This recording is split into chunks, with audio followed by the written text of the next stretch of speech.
This week is Hey Teves, Chamisha B'Teves. And we're going to verbring about Hey Teves.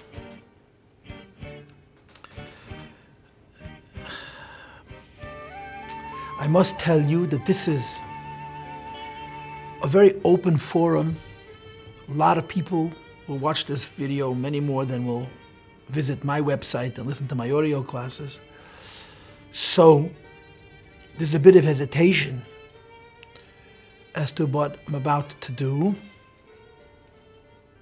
but we thought it over and we decided, for various reasons, particularly because it's become very clear to us that the favorite feature of the classes that we give are the verbringens and the stories, that we should tell the story and verbring about Hey Teves, notwithstanding that the story is really a painful story. In other words, from a perspective of Chassidim, it's a celebration, it's a Yom Tov, it's a Didan Notzach, and so on and so forth. And we're so happy and we're so excited and so on. But to the Rebbe and the Rebbitzin, to whom this entire story was very personal, very deep, it was a very, very painful Liebe Lebenish. I can't confirm, but I heard that the Rebbitzin said to somebody who told her good Yom Tov, but uns ist das nicht kein Yom Tov. We don't see it as a Yom Tov. In other words, for Chassidim it's a Yom Tov, but for we mean the Rebbe and the Rebbitzin, it's a very bittersweet event, because the story of Hey Teves, or Chamisha B'Teves, involves the people closest to the Rebbe and the Rebbitzin, literally, and more importantly, closest to the Frierdiker Rebbe, to the previous Rebbe, and of course to the Rebbe and the Rebbitzin. This is the Rebbe, and anybody that's close to the Rebbe is very important and very valued and appreciated and respected and honored. And this terribly painful, I don't know what word to use, misunderstanding, unavoidable tragedy is a part of what has transpired during the Rebbe's tenure as a leader, and it didn't give the Rebbe any nachas, it didn't give the Rebbitzin any nachas. It was one of the things that the Rebbe and the Rebbitzin needed to do when the event finally unfolded. They did what they needed to do, but it's a very painful story. It's not an easy Yom Tov. It is a Yom Tov. It's a big Yom Tov, it's a serious Yom Tov, it's a deep Yom Tov, and a meaningful Yom Tov. But the story, the episode, what led to this Yom Tov is painful. And as I mentioned, after some discussions and thought, we're going to tell the story. The story begins with the Frierdiker Rebbe's histalkus. The Frierdiker Rebbe passed away, and he left no will. There's no tzavah. There's no written will from the previous Rebbe, which is really quite out of character. Anybody who knows anything about the previous Rebbe knows how incredibly organized he was and how much he wrote. He wrote perhaps more than almost any Rebbe. And yet, he didn't leave a will. And if he did, as far as we know, that will is lost. And we know from the previous Rebbe, the Rebbe Rashab wrote tzavah, the Rebbe Marash wrote tzavah, the Tzemach Tzedek left a tzavah, which was contended. But the previous Rebbe left no will. And because he left no will, he didn't make clear about succession. He didn't explicitly write on a piece of paper who would succeed him. We know a story, which I've shared with you on a number of occasions, that the Rebbe, the Frierdiker Rebbe, the previous Rebbe, had actually promised the Rebbe's mother, the Rebbe's parents, that the Rebbe would succeed the previous Rebbe. And the story was known in the house. In other words, when the Rebbetzin Chana came to the previous Rebbe's home in Rostov, I guess in Peidal, in 1924, the family members knew of this exchange. It was not a secret, it was well known, because Reb Zalman Gerari, who was a Ben Bayis, knew the story from the time that it occurred. Reb Chaim Lieberman repeated the story, and he was in the home at that time. So it was not a secret that the Rebbe's mother had come to the previous Rebbe and asked for a dowry, which the previous Rebbe said he couldn't afford. And then she said, I don't mean money, I mean a promise for succession. And the previous Rebbe agreed. And she asked for it in writing, which the previous Rebbe wouldn't give her. And there are two versions as to what the Rebbe said in response to that refusal to put it in writing. in the Sefer B'chol Beis Nemanu, which is a biography of Reb Zalman Garari, it says that the previous Rebbe said, "Bayun zavart is zavart. If I give you my word is real." And Reb Chaim Lieberman is quoted to having said before he passed away that the previous Rebbe said, "Chassidim will allein verstehen. Chassidim will understand themselves." So you're looking for evidence. There was evidence. Fact of the matter was there was no written tzava. And we all know that there were two brothers-in-law, two sons-in-law, the Rebbe and the Rashag. And unfortunately, there was the idea of splitting Lubavitch or sharing the Rabbistave. Now, at a certain point, the Rebbe had to make a decision. And on some level, what I'm about to say is my opinion, but I think that this is very easily verifiable. In other words, it's not just my opinion, there's evidence to this effect.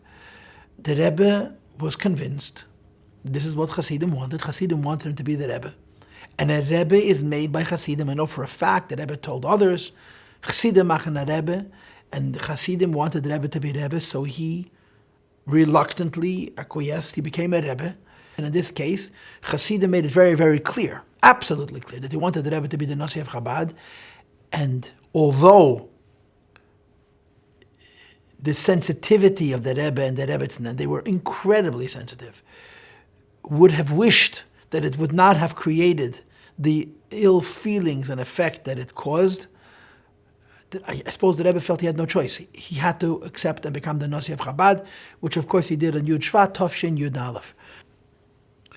Pretty early on in the Rebbe's Nesias, maybe very early on, the Rebbe's brother, the Rashag, said the Rebbe is the Rebbe. And he completely dedicated himself to the Rebbe. By the time that Rashag passed away, he probably sacrificed more of himself to the Rebbe than any chassid alive. And Zachar Shmuel Atov, the Rashag's ultimate dedication, chassidus, to the Rebbe was to the highest level of Mesiras Nefesh. The Rebbe honored that Mesiras Nefesh when he passed away. How the Rebbe obviously went to his Levaya and participated in the Shiva and went to the Hakomas HaMatzeva. The Rebbe honored the Rashag unbelievably, because the Rashag, almost from the very, very beginning of the Rebbe's Nesias, became the Remsa Mensch, the Remsa Chassid, and it was a very difficult thing for him to do. The fact of the matter is that he did it, and he did it in a quite public way. But let me, so to speak, get you a little bit behind the scenes. There is a story which is true. I know my sources, but I can't reveal them. And watch me get lambasted on the website about Hasidic stories and facts. Okay, just relax. Okay, this is a true story. That the Rebbe was asked about a particular person who was very close to the previous Rebbe, and he worked with the previous Rebbe, who was responsible for certain moistus that carried the previous Rebbe's name. When the Rebbe became Rebbe, how he intended to deal with that individual, and the Rebbe's response was, quote, "Frier wird man als zunehmen, dennoch wird man als abgeben zurück," which means first I'm taking everything away, and then I'm going to give everything back. What this means in the broader scheme is this. When the Rebbe became Rebbe, he didn't want to be Rebbe, there's no question about that.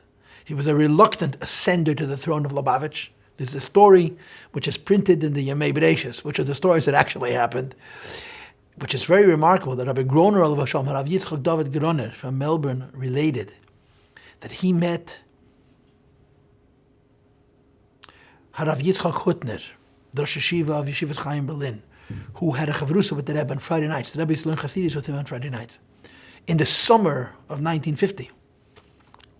And Rabbi Hutner asked him, what's going on in Lubavitch? So he told Rabbi Groner that the Chassidim want the Ramash, how the Rebbe was called then. But the Ramash is reluctant, he doesn't want. So Rabbi Hutner says, don't worry, he'll take the position. He'll become the Rebbe. So Rabbi Groner said to Harav Hutner, on what basis? Why do you think he'll take the position? So he told the most incredible story. That Friday night, Yud Shvat, the priest had passed away 10 minutes late in the morning. The night before, Friday night, Yud Shvat, the Rebbe and him had their chavrusa. The Rebbe was teaching him Chassidus.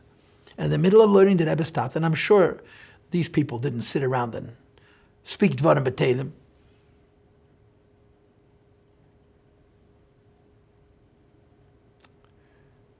The Rebbe suddenly stopped learning, and told him the following story.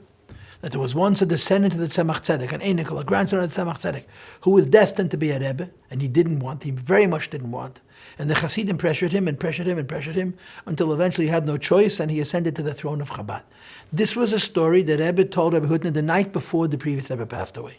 So Rabbi Hutner says to Rabbi Groner, based on the fact that he was told the story before the previous Rebbe even passed away, that the Rebbe will become the Nasi of Chabad. But once the Rebbe became Nasi of Chabad, it was with a big shturim. The Rebbe told Rabbi Zalman Garari, he asked him how he wants Kabbalah Sanasiyas to be. In other words, the Rebbe was finally becoming a Rebbe on Yud Shvat, Tavshin Yudaf, 1951, and he asked the Rebbe how he wishes the occasion of his ascent to the throne of Lubavitch to be, and the Rebbe said, I want it to be in every newspaper. In other words, a shturim. The Rebbe is a person of shturim because you live in a world of shturim, and the Rebbe, if he was going to be the Rebbe, he wasn't going to do it hesitantly and bashedly. He was going to do it with the whole strength of a Shneerson, of a Rebbe, of a Nasi B'Yisrael. And a part of that was taking over Moistis Chabad. And the Rebbe insisted that anybody who worked for the previous Rebbe, who was responsible for a Moisid, and of course Moistis involve bank accounts and finances and property and so on, have to give it to the Rebbe. They will retain their position, but it's going to have to be transferred. There's a new Nasi and there's a new beginning. You stop and you start. And the Rebbe made sure that every Moised Chabad in the world should be his. And we know of stories where certain Moisdes resisted, and the Rebbe went to Dinei Torah. He insisted that any Moised that carries the name Lubavitch and is under the auspices of the previous Rebbe has to be his. Once it was clear that he's the Nasi of the Moised, he gave the leaders of these Moisdes incredible autonomy, but they were his. The one Moised that the Rebbe didn't fight for and never became a balabayas over was the building in which he lived, 770 Eastern Parkway. And the library, the previous Rebbe, which never became the Rebbe's officially, because of this very, very tragic misunderstanding in the family, and the Rebbe was going to do nothing that would in any way, shape, or form embarrass the Rebbitzin, the Chamadina, the previous Rebbe's Rebbitzin, and the family, and that's how it stayed. It's the Rebbe owned Lubavitch, and the building in which he lived was technically not his. The library, which was in the basement of 770, was technically not his. And when you think about what transpired during the Rebbe's Nesius, it really is disturbing. The Rebbe printed the Samach Vov from a Ksaviat Maitik, from a copyist, from a text of a copyist. He didn't have the original manuscript. He didn't have the Guf Sadat Kedesh. Where do you think the original manuscript of the Samach Vov was when the Rebbe printed the Samach Vov in 1971? You know where it was? It was in 770 Eastern Park on the second floor. The Rebbe didn't have access. Now, he could have had access if he wanted to ask. But the Rebbe felt he's the Nasi of Chabad. And if he's the Nasi of Chabad, this is his B'Yerusha, it's an inheritance. And if he is going to have to ask somebody else for what is rightfully his, that means he's conceding that it isn't his, then he's in effect stating that he's not the Nasi of Chabad. The Rebbe wasn't going to do that. So if they were not going to give it to him as he felt it was rightfully his B'Yerusha, he did it from a Ksaviat Maitik. It was only years later that they were able to compare the Samach Vav, which they had from a Ksaviat Maitik, to the Ksaviat Kodesh of the Rebbe Rashab, which was sitting so far out of the Rebbe's reach, 770 on the second floor. It's really painful and strange. And to be honest, many Lubavitcher Chassidim didn't realize how painful it was, because the Rebbe and the Rebbitzin did everything in their power. This should be completely secret. Nobody knew of it. It was not discussed. And this is how people lived, as the Rebbe lived. Now you go 15 years later, Tafshin Memhei, 1985. You're talking about 35 years after the previous Rebbe passes away.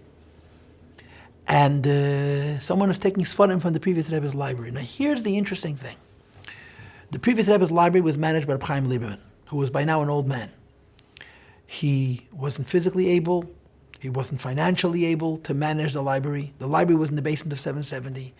And all kinds of terrible things were happening down there. There were leaks that were not repaired, and books were damaged. All kinds of things were happening to the library, and he was really not capable of managing the library himself. So he asked for help. Who do you think he asked for help?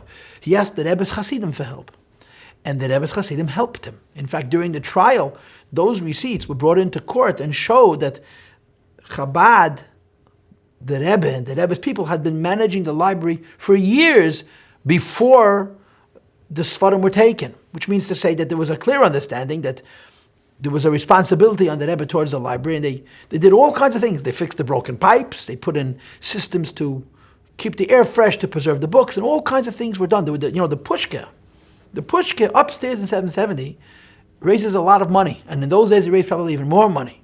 That money was used, first of all, to rebuild the second floor, the upstairs of 770, and beyond that it was used to repair the previous Rebbe's library. You're talking now 1979, 80, 81, way before the Sfarim were taken. So the idea that this library belonged to the previous Rebbe had nothing to do with the Rebbe was simply ludicrous, by the simple fact that the Rebbe and the Rebbe's people were looking after this library for years before the Sfarim were taken in the first place. The point is, however, that the people were involved in the library, which meant to say that certain Lubavitcher Chassidim would frequent the previous Rebbe's library, and apparently there was one closet where the very precious books were kept, the books that are worth thousands of dollars a volume, and they noticed that the books were being thinned, there were books disappearing. He didn't take a whole shelf, he took one from here, one from there. He wanted to make it not so conspicuous. He would come to visit his mother. He had access. He was the previous Rebbe's grandson. He would go down to the basement and he would take a collection of books, put them in a brown paper bag and leave. He did this over a course of several months. Once it was noticed that Sfarim are disappearing, very expensive Sfarim are disappearing, the Rebbe was informed. They put in closed circuit monitoring systems and they caught him. They caught him on film taking the books. And of course, when it came to trial, one of the issues that was raised is, if you think these books are yours, well, you're stealing them like a thief in the night. Go to court and fight it out. So immediately they put up gates, they deprived him of access. And he started selling books, and he did everything legal, everything kosher. The books appraised. Rabbi Bogomilsky has a moidendik ness associated with that appraisal, because he knew a person who knew the appraiser, which allowed us to find out the names of every single sefer taken, which allowed us to keep track of what had been sold, what had already been retrieved, and what was still to be retrieved. Because I think about 400 Sfarim were taken. They sold, I don't know how many sold, 70 Sfarim or something to that effect. I don't know the numbers exactly, but something to that effect. And by the fact that that this inventory had been made, that there was a list of all the Sfarim that he had taken, allowed the Rebbe, Agudas Chassidim Chabad, to retrieve these Sfarim, as I'm going to explain later on. And of course there was negotiations going on behind the scenes. The first negotiation was, let's see if we can talk and figure this out. From what I understand, it was quite clear that there was nobody to talk to, that this was no longer an issue of money, it was an issue of pride. And it became principle. From his end, the principle was, they're mine. I'm the grandson of the previous Rebbe. I'm entitled to them. Why should I not take them? And from the Rebbe's perspective, as I'm going to explain later on, these are the Sfarim of the Rebbe. And as long as the Rebbe lives and the Rebbe lives on, the Sfarim are his. And he can't take books that don't belong to you. At a certain point, and I believe it may have been after Yud Beis Tammuz, a lawyer was consulted. And the lawyer said that the first thing that needs to be done is to put a lien on the books, because he was selling Sfarim and it was really causing the Rebbe and the Rebbetzin an enormous amount of pain. And a lien was put on the Sfarim. They were put away in a vault someplace in New Jersey. And the majority of the Sfarim had not yet been sold. I don't know, a few dozen Sfarim were sold, maybe. Again, I don't know the exact number, 60 or 70 Sfarim had been sold. And it was a great relief to the Rebbe and the Rebbetzin to know that at least they were not selling any more of the Sfarim, but it gave Barry the excuse he was looking for. They went to court, we got lawyers. He says, we started in court, we're going to finish in court. I think he understood that he would never win a Din Torah. And but on the other hand, he has to go to a Din Torah, so he was able to spin it that since Agur had no choice but to put the lien on the Sfarim through the legal system, because the bottom line is there was no other way to stop him from selling the Sfarim, and halachically that was allowed. So as he put it, we started in court, we're going to finish in court. That's how we ended up in court. Now, the story is that the Rebbe called a meeting 1 week before Yud B'Is Tammuz. It was Sunday, Dalet to Hey Tammuz. That year, Gimel Tammuz was Shabbos, 1985 Tavshim Mem Hey. Sunday was Dalet Tammuz, Sunday night Hey Tammuz. For me, this is a very, very meaningful date because we heard about this meeting, and that night when that meeting was taking place, we were on an airplane going on Shlichus to California, to Yeshiva in Erechon Chabad. We left Mamish the night that this whole Pasha began. And the Rebbe called together 2 groups of people. Of course, this was the Spitz Chabad, the leaders of Lubavitch. The first group of people were elderly Chassidim who were registered on the charter of Agudas Chassidi Chabad. People like Rabbi Chadakov, Rabbi Mendel, Rabbi Mentlik, Rabbi Katz, Aleim HaSholem, Rabbi Zalman Garari.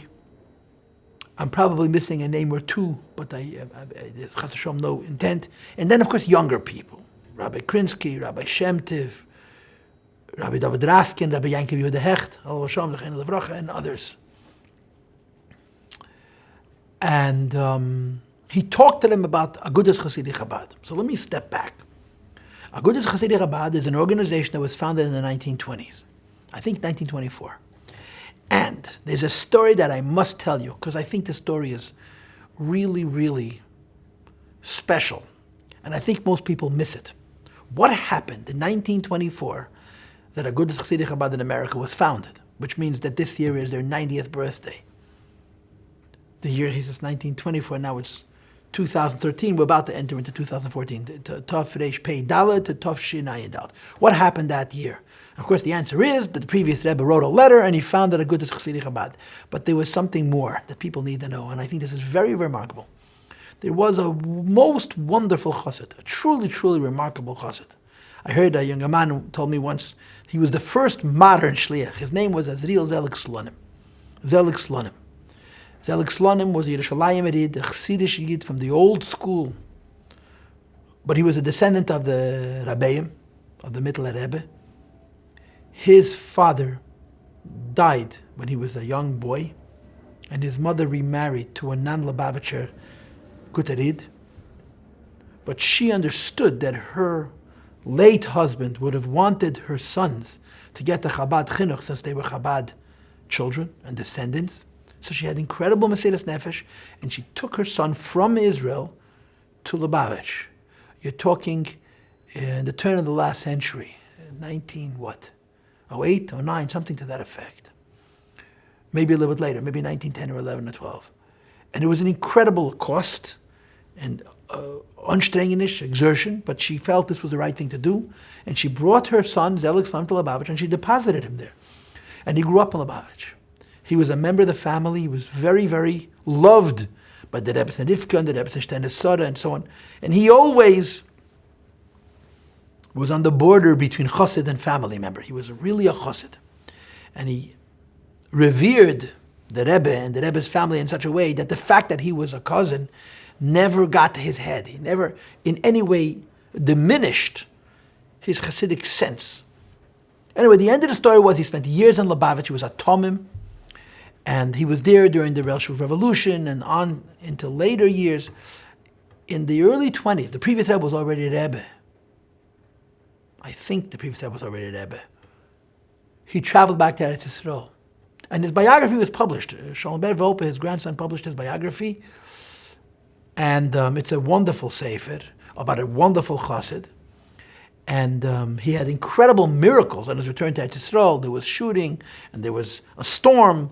And he told the people that they will all survive, guaranteed, because he had a bracha from the Rebbe, which is in fact what occurred. He came back to Eretz Yisrael and got married. And after he got married, he bought, I think, a printing press. He wanted to go into business, panos.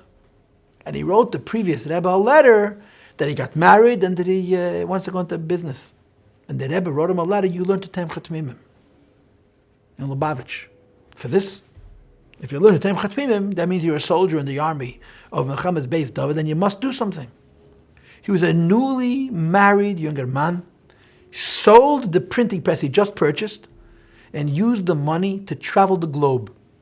He was in South Africa, he was in Australia, he was in America. In the early 20s, he was so ahead of his time, it's indescribable.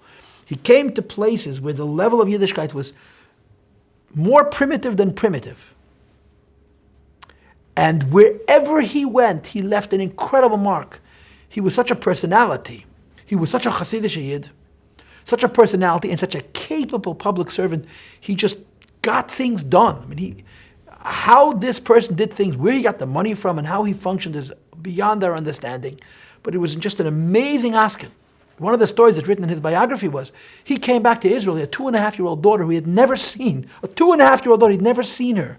And his wife takes him to the playground and says, okay, identify, which is yours? And he identified her. Anyway, he was in New York in 1924. That's the story.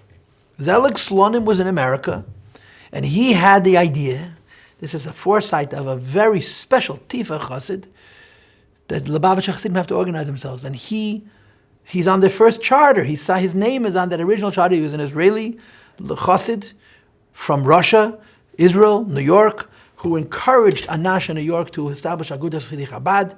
The father of the Kramers was involved originally, I think. A Yid named Lokshin was involved originally.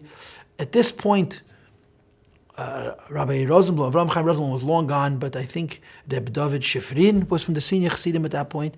And that's why Agudas Chassidim Chabad started, because one person who was never even officially made a shliach, but he was motivated by a letter that the Rebbe wrote to him, Hezachain, you learned in Tem Chetmimim, you got to do something. He literally traversed the globe at an age which was very difficult to do, and it was obviously he wasn't flying. It was a very, very difficult and exhausting undertaking, and he was Miyaseh Agudas Chassidim Chabad in America. And for the next 16 years, until the previous Rebbe arrived in New York, that was the official branch of Lubavitch in America, and they did very, very good work. Of course, the biggest things they did was they raised money, and they brought attention to the previous Rebbe. The American Lubavitch was very, very important in saving the previous Rebbe when he was arrested by Stalin in 1927, and then of course bringing the Rebbe to America and saving his life from the Nazis. So Agudas Chassidim Chabad was the official arm of Lubavitch in America, and it did incredible things. Rabbi Yisrael Jacobson is probably the most familiar name who was heavily involved in Agudas Chassidim Chabad. There were others, Rebbe David Shifrin. He used to raise money from Maimid, and there was a Chabad bulletin. They used to have Fabrengens and all kinds of events, obviously to the extent possible, or to the extent that it was in those years. But nevertheless, Agudas Chassidim Chabad is the official, legal, with all the necessary registrations, representation of Lubavitch in America. When the previous Rebbe came to America, he became Agudas Chassidim Chabad. In other words, the charter was there, the idea existed, but the Rebbe now became the voice of Lubavitch, the head of Lubavitch, the center of Lubavitch. So the leadership of Aguch, not that Aguch disappeared, it became whatever the Rebbe wants. The previous Rebbe was very, very careful. When he arrived in New York, and if you read the transcript of the trial, you see how important this turned out to be, to make everything kosher.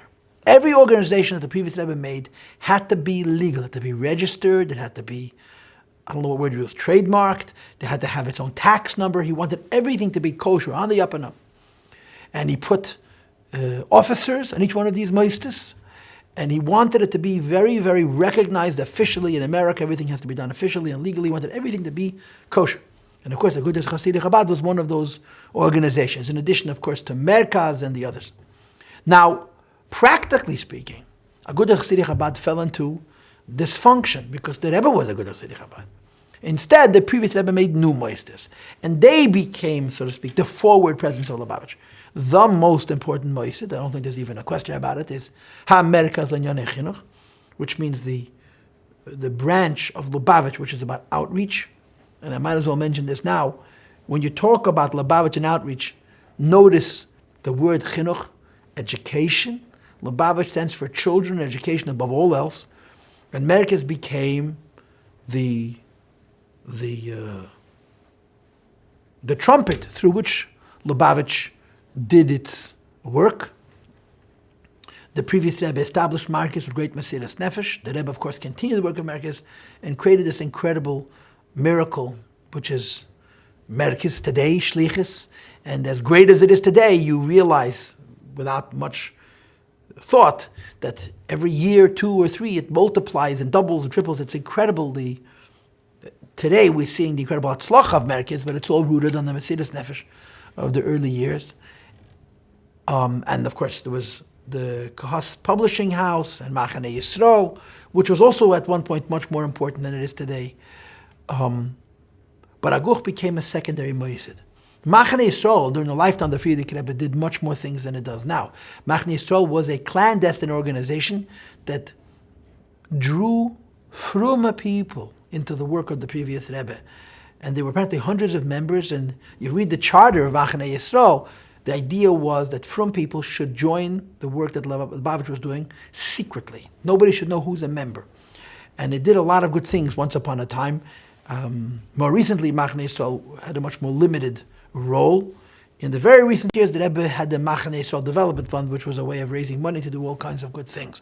But I guess you could say Lubavitch, for the most part, became Merkez. HaMerkaz and Yonei Chinuch. Now, the cemetery, the Beis HaChaim, is under Agudas Chassidim Chabad. 770 is registered to Agudas Chassidim Chabad. So when the Sfarim were taken, and the ownership of 770 and the ownership of the previous Rebbe's library was contended, it became necessary to reestablish the Agudas Chassidim Chabad charter. So the Rebbe called a meeting and explained that it was necessary to fill in all of the slats of the officers that had passed away since the charter had been rewritten in the early 40s, I suppose, and that it was necessary for Agudas Chassidim Chabad to step forward and take on a more official role. And the Rebbe explained to them what happened with the Sfarim. And the story that goes around is that the Rebbe told them the following. I'm going to ask you a question. Before I ask you this question, I want you to know that my decision has already been reached. But I'm still asking you. I want to hear what you have to say, notwithstanding that I've already made up my mind. And the Rebbe asked basically, should Lubavitch fight for 770 in this forum, or should they settle, compromise? In other words, accept that, in fact, 770 and this forum are not the Rebbe's, but they belong to the previous Rebbe personally, and therefore to his Rebbe's, and therefore could be distributed by her at the time of her passing, or should the Rebbe fight? And there was a Yid present who answered the Rebbe in good faith, mit den ganzen Tmimas, that he felt that Lubavitch didn't need this kind of press. Lubavitch is a very important organization, and the work Lubavitch does is too important to be distracted by this kind of a nonsense, and he felt that the Rebbe should settle. And the Rebbe's response was very emotional. The Rebbe slammed his fist into the door and said, Nein, will nicht de Sfarim, will de Benkel, which means in plain English, we cannot compromise, because this is not about Sfarim. This is about the seat, the throne of Lubavitch. And here lies the essence of the story of the Sfarim. This wasn't about money, it wasn't about books, it wasn't about a building, it was about the Rebbe. And this was far too important, too sacred to be compromised. If it would have been about money, it would have been resolved. We probably never even have heard about it. But it wasn't about money, it was about principle. Somebody came along and contended the Rebbe's legitimacy as the Rebbe, and most importantly, as the successor of the previous Rebbe, as the next in line, as the continuation, or as the Rebbe would explain it, that in the Rebbe, the previous Rebbe continues to live.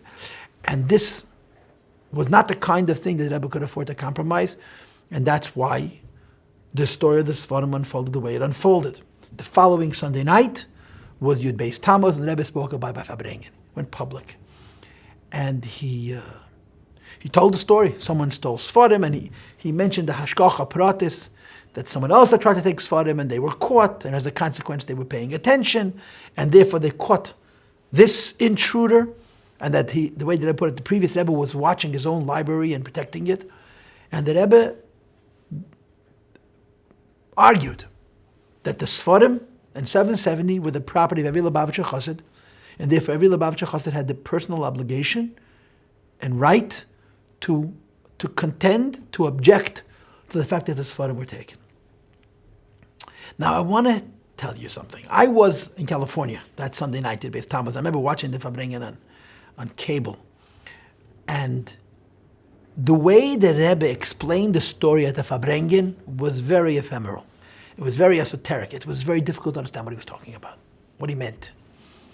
And to be sure, we know from documents that have been published by people very close to the Rebbe, where the Rebbe wrote very strong notes because the Rebbe was frustrated by the fact that people did not understand him. People didn't know what the issue was. Because the Rebbe spoke on two levels. There was the mystical version of Parshas HaSfarim and the practical version of Parshas HaSfarim. And they're not inconsistent. They're in concert. They're a hand in a glove. But publicly, certainly on Yud Beis Tammuz, the Rebbe spoke the spiritual side, the holiness side, and how this translates into a real, viable, practical argument to be taken into a court and fought in defense of the Rebbe's ownership of 770 and Sfarim seemed very far out, seemed very difficult for people to relate to. And the Rebbe had to explain it. The Rebbe had to explain it to the lawyers. The Rebbe had to insist that the lawyers follow his sense of how this should be done and unfolded. And it took a long time, or some time at least, for people to appreciate that what the Rebbe was saying was not only in Atzilus, it was also in Asiyah. And I'll present you each argument separately. What the Rebbe spoke by the Fabrenga of Yud Beis Tammuz was, in short, the previous Rebbe is still alive. And you cannot distribute the estate of a living person. It's as simple as that. There was a Levaya, there was a Histalkus, and there was a Levaya, and in the words of the Rebbe, touching a book is another Levaya. It's like Chas v'Sholom affecting the Rebbe again in a way of the opposite of life. But the Rebbe made it very plain that in his opinion, the previous Rebbe lives, and you cannot steal, take books and call it an inheritance of a person who's still living. And the Rebbe used very powerful expressions, like men reist lebedike sticker flesh von a lebedike mensch. Taking these books is like cutting pieces of flesh from a living person. And the Rebbe explained how precious the Sfarim were to the previous Rebbe and how much Mesiras Nefesh. He literally gave away bread money and medicine money to buy these Sfarim because they were absolutely priceless to him. And moving a sefer that the Rebbe had placed here to here was physically painful to the previous Rebbe. And the Rebbe insisted that the previous Rebbe is still alive, and therefore he cannot distribute the estate of a living person. How are you supposed to argue that in court? What? Now, of course, the issue is, as the Rebbe explained it so clearly, is Ma Zare B'Chayim Afu B'Chayim. The previous Rebbe lived in every chassid.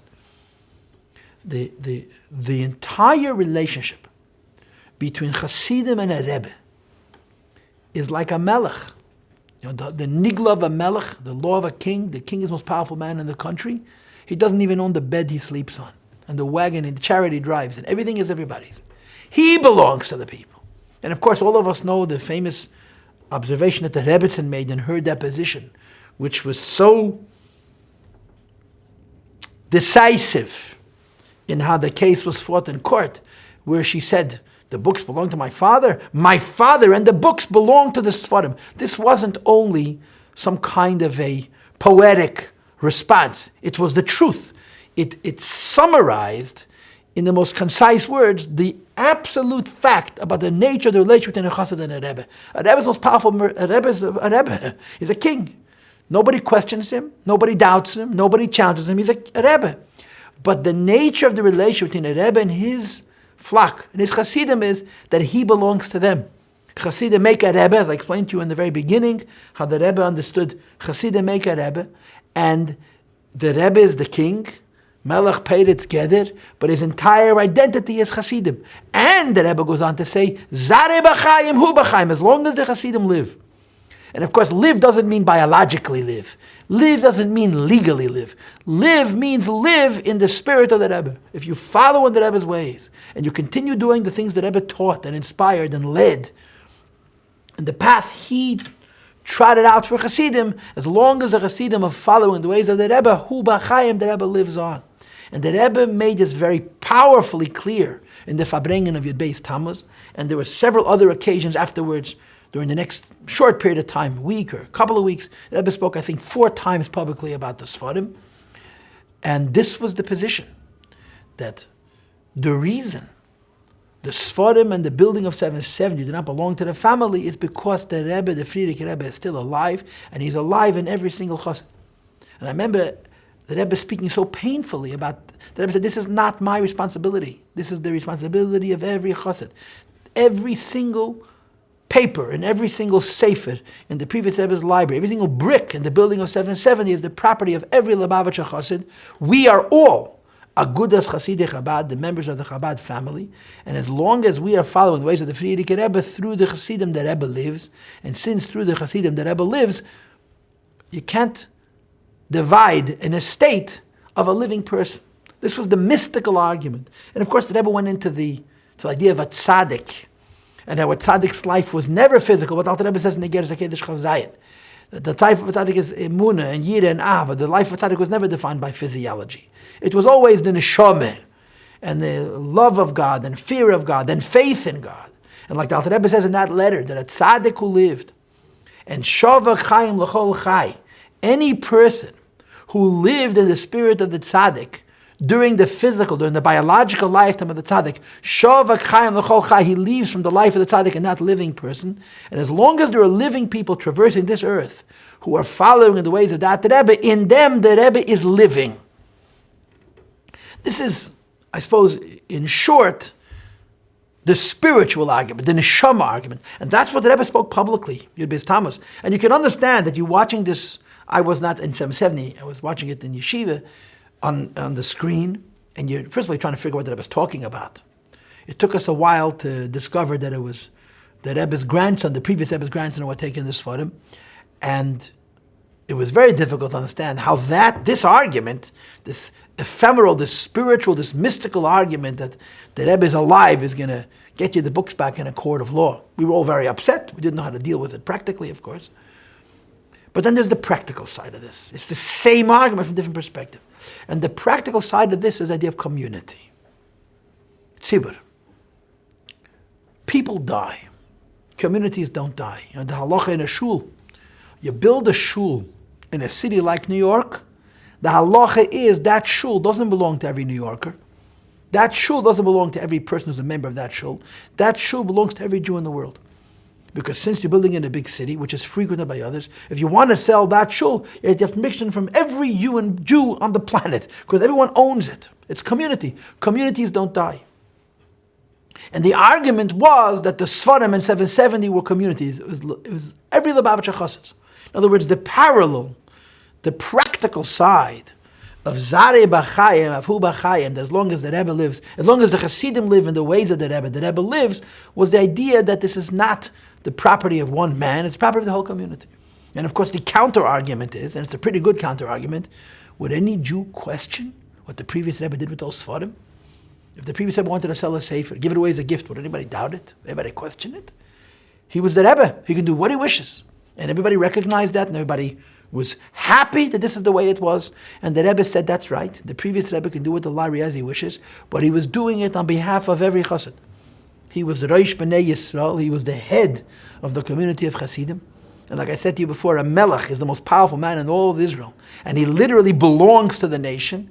And as the Rebbetzin put it, the Rebbe is the head of Agudas Chassidim Chabad. And so to speak, he belongs to the Chassidim, and he's free to do as he wishes with the sanction of the Rebbe. But as the Zarei B'Chayim, it's the community that is in possession of this wealth, of this property, of these books and this house and so on.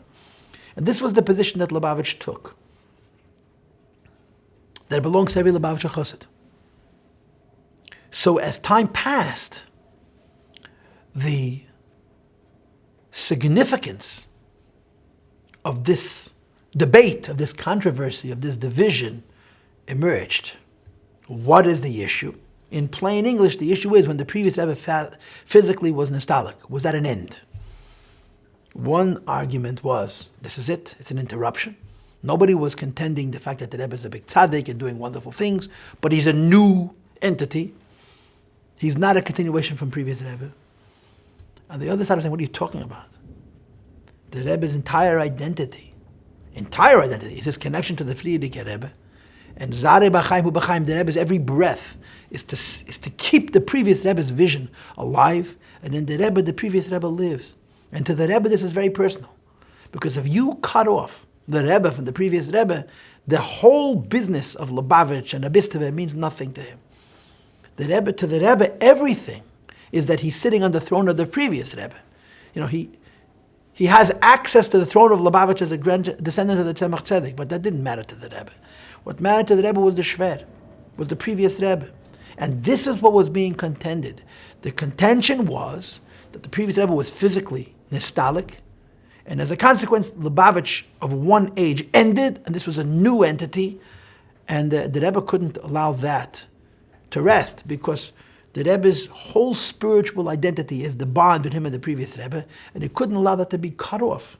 Do you know that when the Rebbetzin passed away, the Rebbetzin Chaya Mushka passed away, the Rebbe asked the Rav halachically whether he's still considered a son-in-law.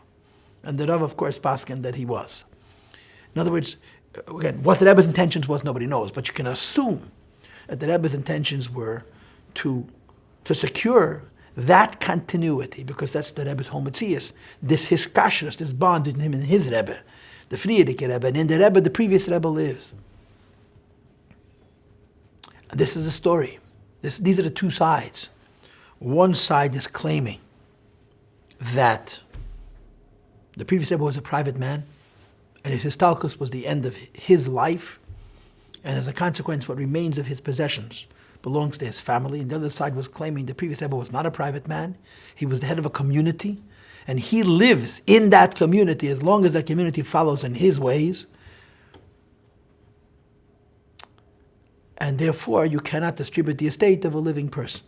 You cannot distribute the estate of a community that lives and is viable. These were the two sides. Now, of course, later on, in the winter of Memvov, during the weeks of the trial, and then later on also in Memzayim, when the Natzach occurred, the Rebbe explained the undercurrent. And what the Rebbe explained, in short, was that this was not a struggle between the Rebbe and his nephew. This was something which was kitrug, just like the Alter Rebbe went to jail, not because a Misnagid didn't like him, or two Misnagdim didn't like him, or three Misnagdim didn't like him, but because on high there was a challenge to his dissemination of Chassidus, and his right to reveal Chassidus so abundantly. And we know this, of course, is printed in the Sefer Beis Rebbe, that the Baal Shem Tov, the holy Baal Shem Tov and the holy Maggid visited the Alter Rebbe in jail.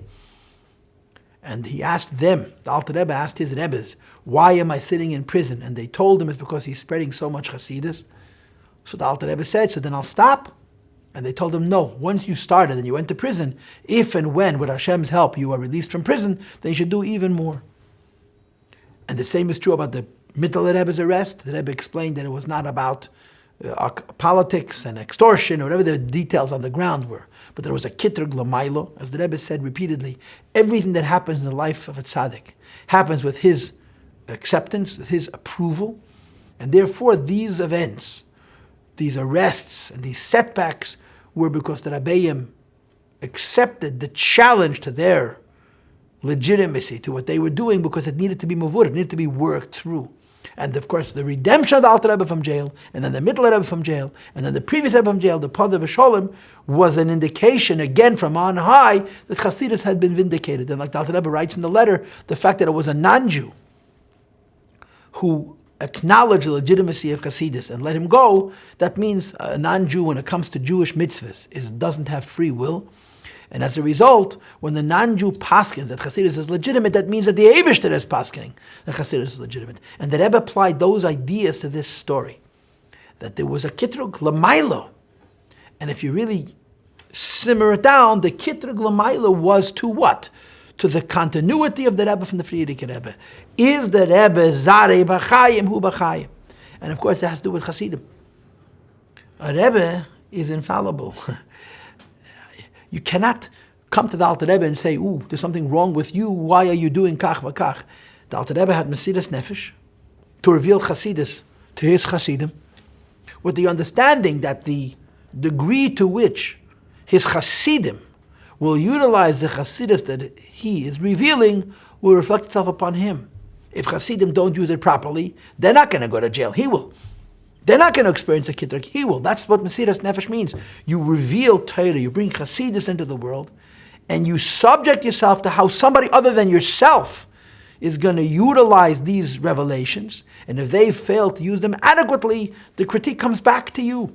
And this is how the Rebbe explained, in effect, the story of the Sfarim. This was a kitrug l'mayla, in other words, on the ground it was Lubavitch against so-and-so, but this was the form of it.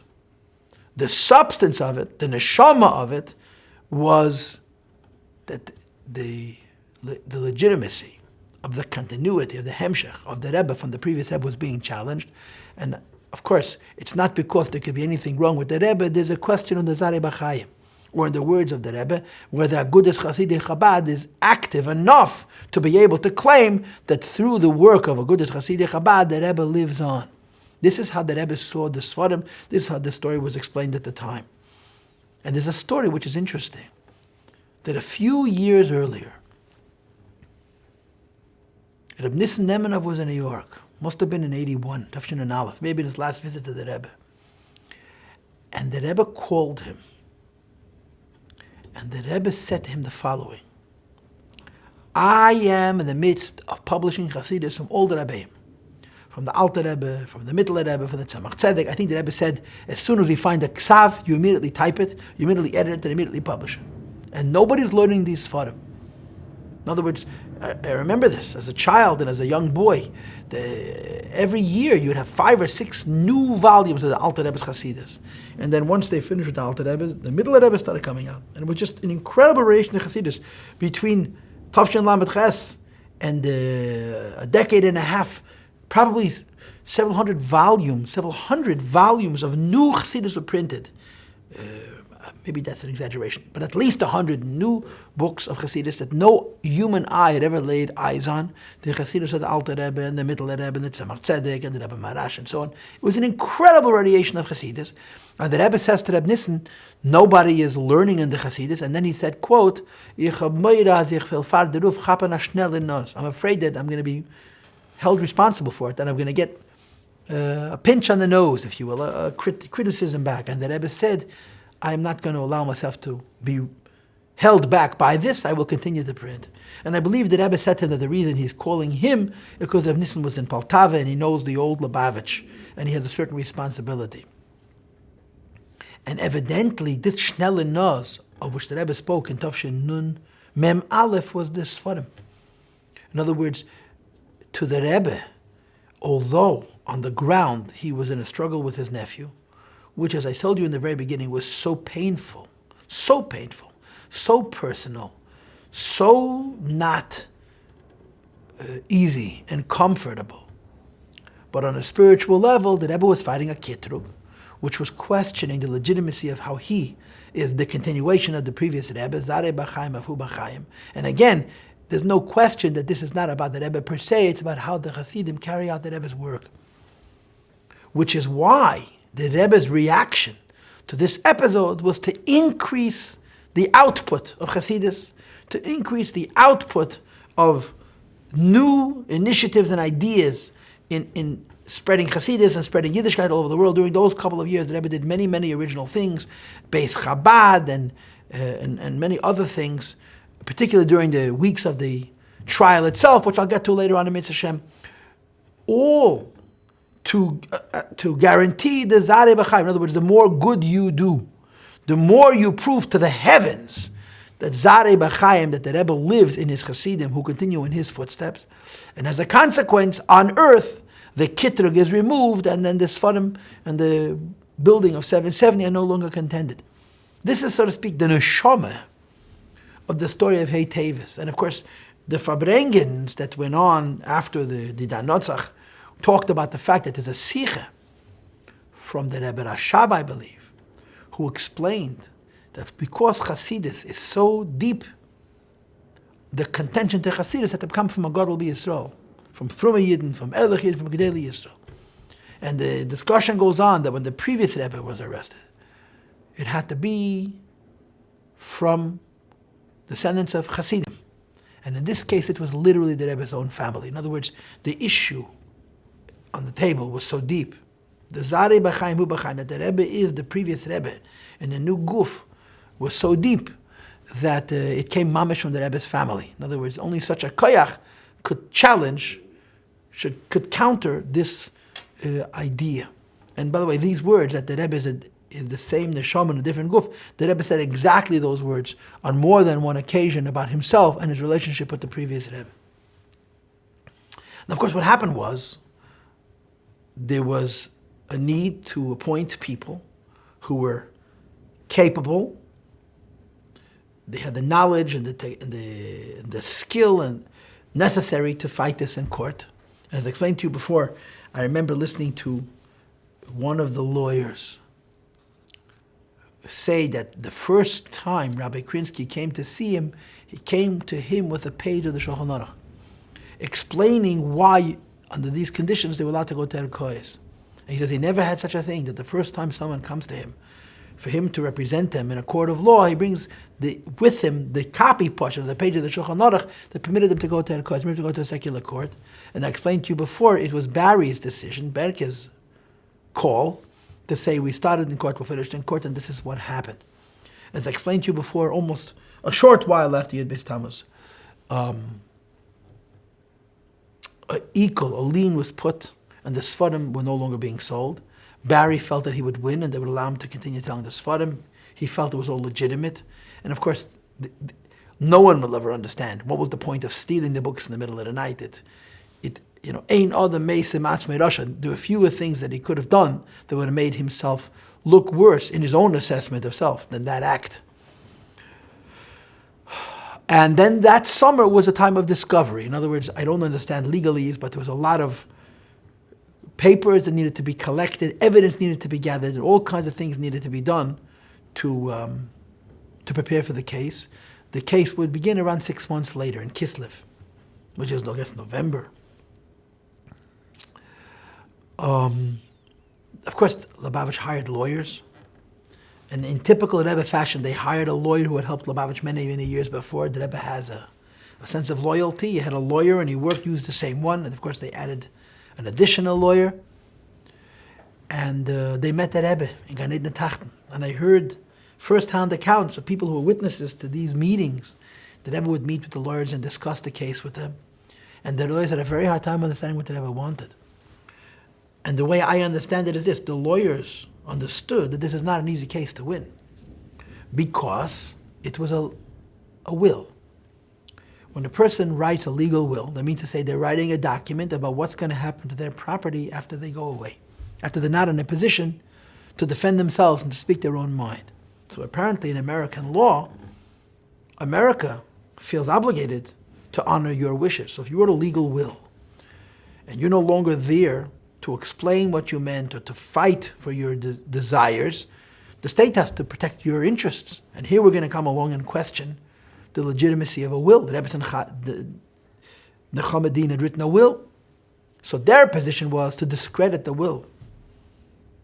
The Rebbe's position was to discredit her very ownership of this property. It wasn't the question there was something wrong with the will for whatever reason. It didn't belong to her. She has no right. It's like me coming into your house and writing a will about your property, going into your house, taking books and giving them away and saying, here's a gift from me. They didn't belong to her. They belonged to the Rebbe and to every Lubavitcher Chassid. And this was apparently unprecedented. It's not the kind of... How do you come to a court of law and a rabbi passes away? 21 years later, his Rebbetzin passes away. And they come along and say, no, he's still living. And somehow explain that it's not private, it's public, it's not personal, it's communal. And the way it was described in 770, one year, the lawyers said to the Rebbe, we can follow you blindly. In other words, we don't see it your way. To us, this seems like an effort, an approach which is doomed to failure. But if the Rebbe insists, we'll do what the Rebbe says. And the Rebbe said, no, I want you to do it my way, but I don't want you to do it with blind faith. I want to win you over and convince you that my way is the only way. And apparently it took some time for the lawyers to see it the Rebbe's way, and they did. They fought the case on these bases, that this is not a question of the legitimacy of the will, it was a question of ownership. It belongs, and will always belong to every Lubavitcher Chassid. Every Lubavitcher Chassid is a member of a Agudas Chassidi Chabad, and as long as we are Chassidim, and Chassidim doesn't mean you carry a badge, but that you go in the ways of the Rebbe and you continue the work of the Rebbe. You are an owner in the Rebbe's life. You are the Rebbe's life, and the Rebbe lives in each chassid, and therefore 770, the Sfarim, and all the rest is yours. There's an interesting story. Now, lawyers, of course, are into collecting papers. So when the pre-trial discovery stage was done, they collected a cart, hundreds and hundreds of documents, all kinds of letters and so on. The Rebbe met them in the Gan Eden HaTachten, right outside his room, Gan Eden HaElyon, with one piece of paper. A letter written to a bibliographer, I believe, a person who was in charge of a library, a bibliothèque, called Marx, if I'm not wrong. I believe it was written in the 1940s. And in this letter, the previous Rebbe explains the purpose of his library. That it is the property, it's the sacred trust of a Lubavitcher Chassidim, and that it is meant to be used as a library for research and things like this. And the previous Rebbe makes it very, very clear that it is public property. And of course, the Tzaddik Keneged, the other side, argued that the letter was less than honest.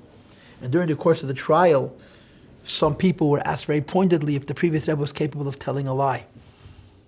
There's actually a letter from 1939 that when the war started, the Rebbe wrote a letter to Agudas Chassidim Chabad in America, saying in quotes, the books which you lent me, I no longer have use for, and I can't keep them.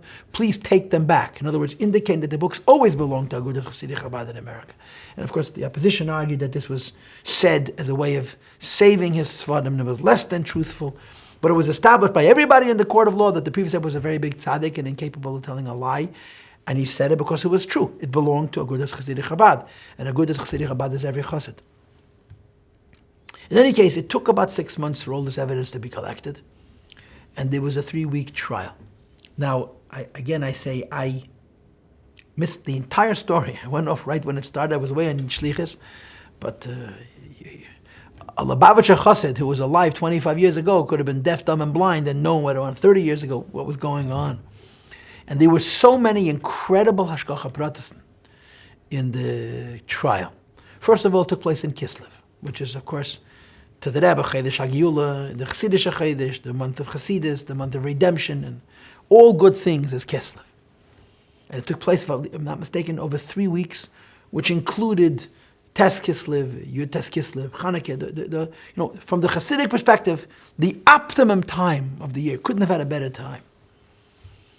And every day the courtroom was full of Chassidim who came to show support, and the lawyers would say later that it really did help them. And there was all kinds of witnesses brought, and so much of the history and the inner workings of Lubavitch were exposed. And the Rebbe would say later, people shouldn't waste their time reading the transcript of the case. But apparently, I've never read it, I don't own it, but apparently there's a lot of very, very interesting pieces of history about Lubavitch recorded in all of these proceedings. But there were a few remarkable events, and probably the most remarkable is the following. They deposed the Rebbetzin, as we know. And by the way, the Rebbetzin deposition, which lasted a very, very long time. In the very, very beginning, she was asked by her own lawyers, by our lawyers, whether the books belonged to her. And she said no. And the lawyer asked her, why wouldn't you think the books belong to you? She says, it never crossed my mind. They didn't belong to me. They didn't belong to my father. She said, my father owned nothing.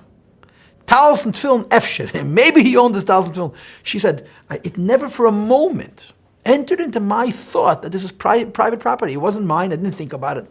And of course, the Rebbe and the Rebbetzin and her sister were incredibly close. And one of the terribly painful aspects of this whole episode was this division between these two very, very close sisters.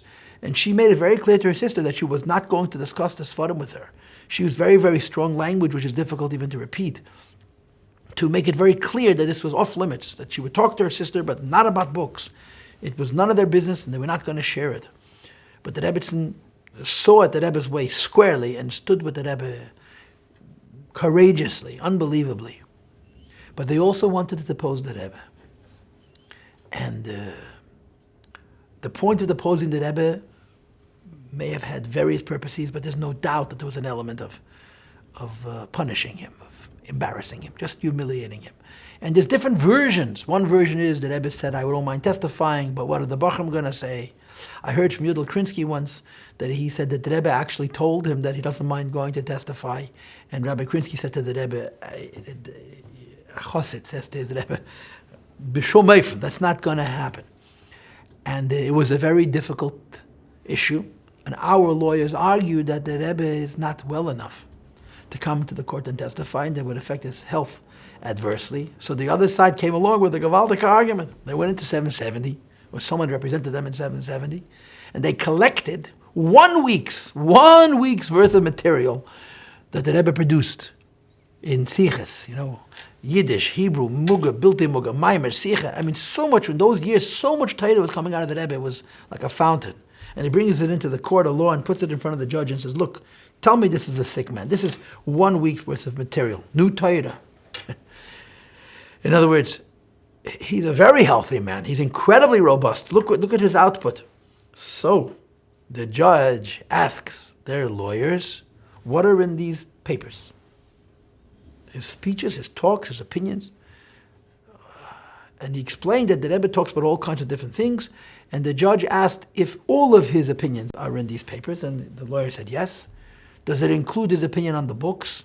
And the lawyer said yes. So the judge says, well, if his opinions on the books are in these papers, why do you have to bring him into the court? You can just read what he wrote in his books, what he said in his speeches. And that's the way it stayed. The Rebbe was not asked to come and testify. It was an unbelievable mess. The judge was a non-Jew. And this is, it's mamish, it's a nes shalei amalosh b'teva. This argument that the judge puts forth that the Rebbe's papers can represent him because everything he holds is written in his papers it's mamish l'mayla min hateva. It's such and it's of a napechu, the very same position that was meant to be used as the basis for bringing the Rebbe into the court and embarrassing him turned out to be the basis for the nes. And the Rebbe didn't have to come testify. I was living in Los Angeles at the time. And one afternoon, they took aside the tables, they hired a band, and we Pashat sang and danced. This was Yud Gimel Kislev, 1985, Tafshin Mem Vov. Apparently, it was it often that Rebbe Pashat to celebrate this incredibleness that the Rebbe was not made to testify, because all of his opinions were written on the papers, brought into the court by the opposition to prove that the Rebbe needs to come and testify. And for 3 weeks, this trial went on. The Rebbe was very preoccupied. The Rebbe went to the Ohel every single day during the trial. The story goes that the Rebbe was so preoccupied he wasn't answering any letters, not even letters about Shidduchim. And that a couple had dated and they'd written to the Rebbe and they waited, I think, a week. And there was no response, and they decided to not get married. Apparently the Rebbe's not answering, that means the Rebbe doesn't approve of the Shidduch. So they wrote to the Rebbe to inform him that they're breaking off the Shidduch, and the Rebbe immediately sent him out a Mazel Tov. He was completely preoccupied. Every day today, his whole life was the Sfarim. And you know what? He didn't speak a word of it publicly. There was an event that occurred, which was tragic, and the Rebbe never again, for the very, very beginning, the Rebbe spoke about the Sfarim, I think, 4 times in the course of a week and a half. But then he never spoke publicly about it again, never. And it seems reasonable to assume that if not for that event, the Rebbe would have talked about it all summer. But he didn't. There's very wonderful sichos during Chanukah, Memvov, and then, of course, Hey Teves, Chamisha B'Teves, and then the days after, Mem Zayin, where the Rebbe developed and explained the entire event of the Sfarim. But he always explained it in the more spiritual sense. That there was a kitrug, and that the kitrug had to be resolved, and not ever again about the seriousness of so-and-so taking the Sfarim, and in the Rebbe's words, taking living pieces of flesh from a living person. So the trial lasted about 3 weeks. And we argued with the Rebbe wanted the trial, the lawyers to argue that it belonged to everybody, every Lubavitcher Chassid. And again, as I mentioned to you before, there's 2 aspects to this. The mystical aspect is, Hu B'Chaim, the Rebbe lives. The Rebbe lives. Where does the Rebbe live? In Zarei B'Chaim. Every single Chassid who's Heilich Be'er Chesed Netzach Salavod is the Rebbe's life on this earth. And therefore you cannot divide the estate of a living person. And the practical argument was tzibur lebatel, it's communal, it belongs to everybody. And then we waited for a verdict. It took exactly a year till Chamisha B'Teves the following year, Tafshin Mem Zayin, 1986, when the judge gave a verdict which gave Lubavitch everything. There was no settlement, there was no compromise, gave Lubavitch everything. Now obviously there's much more to the story, and Emir Hashem will do this. We'll continue the story next time.